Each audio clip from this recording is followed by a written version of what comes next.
Tuesday night at 9:45 when the final whistle went? Oh yeah, it was buzzing to be fair. Like all the lads put in a great shift, and it just went to plan really. We had nothing to lose. We weren't expected to get anything from the game, and we just got together as a group. It weren't the prettiest, but after the final whistle went, it was just a like relief really. Everyone was so happy, didn't really know how to react, and just hopefully now pick up some more points and get 3 points on Saturday. Have you said to the manager that you've actually played in both wins now, the home game with Exeter and the away game against Coventry? Oh well, I've played in a few games. To be fair, I've done okay in them. I think the whole team did well on Tuesday night. It weren't just me.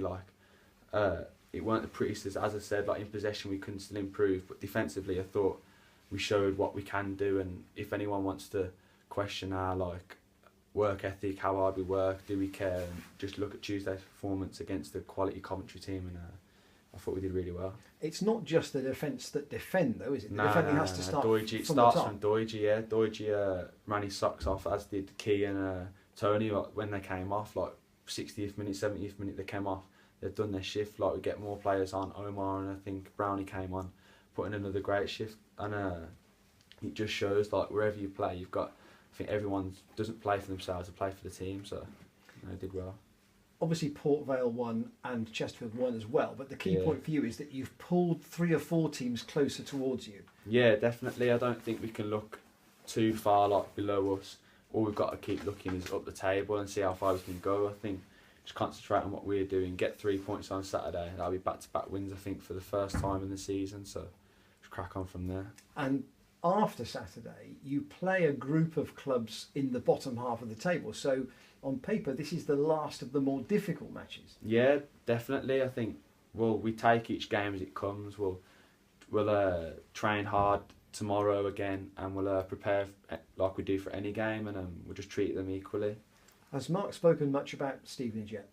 Not really. Today we've come in. I think the group of lads who played on Tuesday didn't do as much as the lads who wasn't involved. I think tomorrow we'll go through shape. We'll look at what their strengths and weaknesses are, and we'll be ready for Saturday. I mean, they have a reputation of being a hard-working side, and looking at their team from Tuesday, they played 3 out-and-out forwards, so I'm not sure what formation they played. Well, we came up against 4 forwards against Coventry on Tuesday, so whatever they throw at us, we should be ready for it, no matter what formation they play. And I just think that go there full in confidence, try and get the 3 points, nothing else. Obviously, you've come from West Brom on a long loan. Yeah. Who were your defensive mentors at the Hawthorns? Well, we've got Darren Moore there, who's experienced. He's played in the Premier League for West Brom, played all over the place. So, we've got him. The main coach is Jimmy Shan, who I've worked with since I've been there since I was 7, 8 years old. So there's loads of coaches there who've worked with me, but Jimmy and Mauro have been my main under 23s coaches. And have they been constantly in touch with you while you've been here? Yeah, well, I went back the other week, I do 6-week plan reviews and meetings and that, and I've got Mauro always on the phone with me. He's kind of the person who looks after the players on loan, so now I've always got someone to speak to about how I'm going, even if it's well or if it's not very well, I can get some experience off him. And is League 2 what you thought?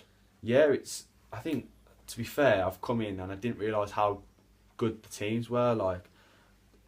Everyone's the same in this league. I don't think there's one standout team that you can say, oh yeah, they're excellent at X, Y and Z. I think everyone's pretty similar who we've played this season. I don't think there's been much in it.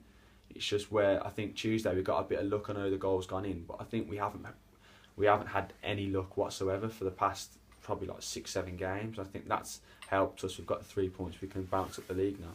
And from a personal point of view, have you already noticed that either you're thinking faster or moving faster because you have to?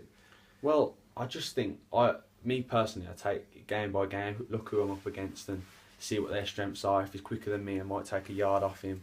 If he's stronger than me, I might take a yard off him. But I'll just see how it goes. I think I'm slowly adapting. I'm still young. I'm still getting to know what League 2 is like. So every game's a learning experience for me. And that's because all the strikers are different. They all bring different attributes. Yeah, there's as you say, there's players who are 6'4", 6'5", beasts in the air, and then you've got quick little players who can get in and around you. But everyone's a threat in this league. There's no everyone's going to be able to score goals, so you got to be ready for it. Jack, how much of a confidence booster was it for you on Tuesday night to be told that you were the unanimous man of the match? Well, yeah, I was buzzing. I didn't really expect it because I thought there was so many players who could have got it. Everyone merited it. Like Brad Collins made some unbelievable saves. Like Lee Collins next to me. Everyone. I thought everyone ran their socks off, worked hard, and I think that's what we can do as a team. Everyone can see that now, and we can push on now. Yeah, you mentioned Lee Collins, really experienced, older pro. How much does he help you? It helps him massively. To be fair, he's always talking to me, and like I take from him in training. Like if you look at him in training, he's unbelievable, and then he takes it into a game on a Saturday, and of course I'm young, I can still learn from him. So it's great being next to him. And what is the significant difference between playing under 23 football at West Brom to League Two football? Yeah, well, under 23s, like you won't get as many direct balls, crosses in the box. Everything's really in front of you and around you, so it's easy to like. Not easy, I wouldn't say easy, but it's so much different. You've got to be ready at all times. You can't take your eyes off the game or anything. So it's always like at League Two, it's just going to be a learning experience, no matter probably for like the next 2 years of my career, hopefully. Yeah, and obviously there's more of a competitive edge. Yeah, definitely. Yeah. Like it matters. Like them three, if you don't win them 3 points, everyone's down. It's bad in training. Like not bad in training, but like everyone's on edge. Like you want to get them 3 points. Everyone's trying as hard as they can, and when it doesn't work out, everyone's a bit like everyone's stressing. But we just need to relax and hopefully go to the next game and get 3 points. It's been a little bit difficult for you. You've been a bit in and out, but now you're in on Tuesday. Outstanding. Hopefully you can nail that spot down. Yeah, hopefully if I'm in the team, great. If I'm not, I won't be too worried. I think like as long as I keep getting experience, keep my head down in training, keep doing well, the games will come. It's not about, I don't care who plays, as long as we get the 3 points for the team, it's all that matters. Okay, thanks Jack. All the best Saturday. No worries. Thank you. You.